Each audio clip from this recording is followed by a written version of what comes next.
friends you'll make along the way. This is the Now Morning Show, your Thursday edition, which means it's Tobago Thursday. And this time around, we're talking Mas because Iconic Mas is getting ready to give us the gems of the island for this Tobago Carnival. And to give us more insight on that, we are joined virtually, of course, by band leader Dexter Sandy. Mr. Sandy, good morning and welcome to the Now Morning Show. Good morning, Anka. Good morning to you and your viewers. Well, first off, let me say congratulations because we had our very first Tobago Carnival last year, and that saw a lot of new bands, a lot of innovations, and unfortunately, a lot of persons that didn't necessarily come into the second year. So congratulations therein, but there must have been challenges and quite a bit you overcame to be able to do so. So coming out of the first year, going into the second, what is Iconic Mas bringing to the people? All right, so the first year was really a learning curve for us, being the first Tobago Carnival and the first time that Iconic has dabbled into mass production, because Iconic events, event planners, we usually throw fetes, all right, and different other types of events. Iconic Mas last year, we brought 3 sections to the road, and our masqueraders thoroughly enjoyed themselves in terms of the production. What we saw lacking would have been numbers overall in the festival. So a lot of bands didn't get the number of masqueraders we expected. However, those that were there, they thoroughly enjoyed. So this year around, we're coming back with similar 3 sections. We're highlighting the 3 gems of the Isle, at least this time just 3 gems. And the 3 gems we have are the Angel Reef, the Buku Reef, and the Pirates Bay. All right. So this came about because Tobago is often referred to as a hidden gem. And as Iconic, we think it's time enough that the world knows Tobago, that this gem is revealed. And we try to portray it in our 2023 depiction. So Angel Reef, that lovely reef located up at Speyside. A lot of people go up there and they do snorkeling. But we all know the Buku Reef, famous for the Island pool. And then there's Pirates Bay, that lovely secluded beach in Charlottesville. All right, so that's the 3 gems that we are highlighting this year. Now, in terms of the last year's offering, we had a lot of Trinidadian designers on board, and this year we're seeing that at least one of them has been retained, but the inclusion of some Tobagonian designers as well, yes?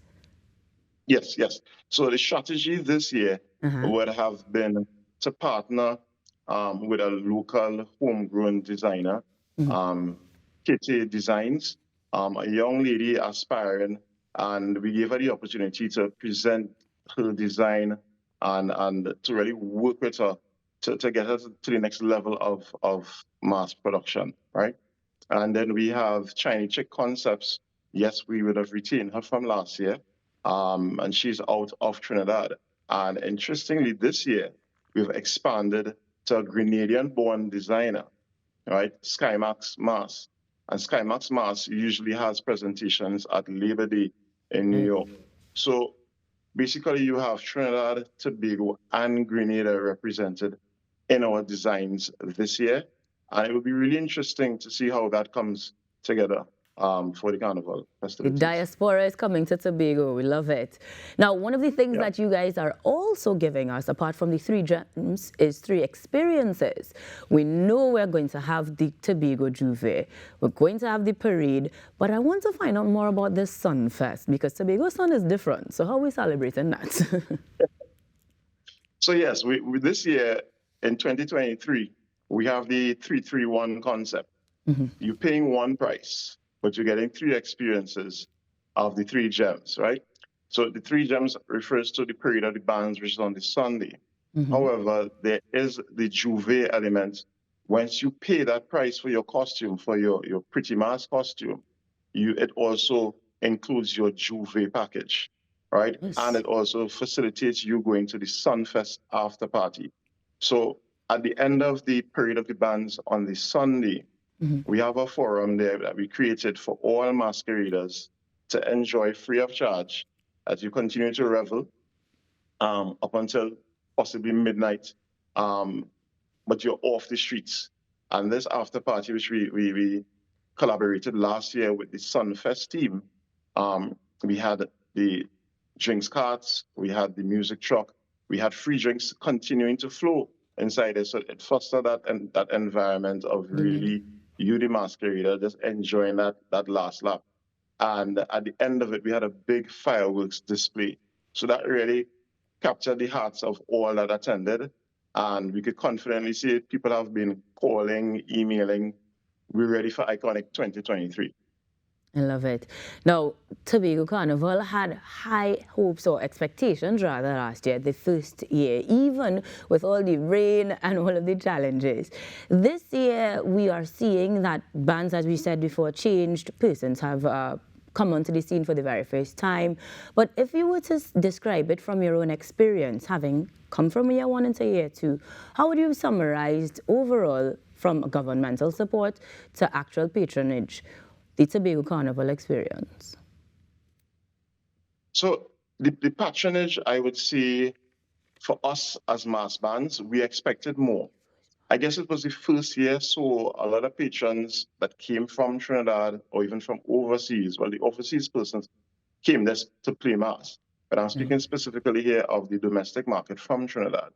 A lot of them came to spectate and to feel out the mass bands and the productions that would have been on the road, right? So whereas mass bands were expecting to portray probably 1,000+ masqueraders each, we fell below that benchmark, all right? But this year, we're getting a lot of buzz, a lot of interest because persons have seen the production last year and they're keen on participating this year.